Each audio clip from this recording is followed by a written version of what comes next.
కలిసొచ్చే కాలం వస్తే నడిచొచ్చే కొడుకు పుడతారంటారు. ఎన్నికలలో గెలిచిన పార్టీకి తొలినాళ్లలో అన్నీ ఏకగ్రీవాలే.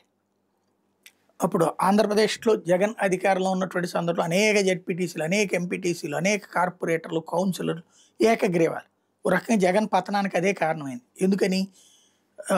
అక్కడున్న ఎమ్మెల్యేలకి అప్పజెప్పేటప్పటికి వాళ్ళు డబ్బులిచ్చినోళ్ళకి మిగతా వాళ్ళకి డబ్బులిచ్చి నయానో భయానో ఒప్పించి విత్‌డ్రా చేయించారు. మామూలుగా స్థానిక సంస్థల ఎన్నికల్లో ప్రతి ఒక్కడు అవ్వాలనుకుంటాడు కౌన్సిలర్, కార్పొరేటర్. ఎందుకంటే అవి నామినేషన్ దానికి నామినేషన్‌కి అయ్యే ఛార్జీలు చాలా స్వల్పం. కాబట్టి అనుకుంటుంటారు. కానీ వీళ్ళేం చేస్తారు, దాన్ని కాస్త పక్కకి డైవర్ట్ చేసుకుంటూ వెళ్తారనమాట.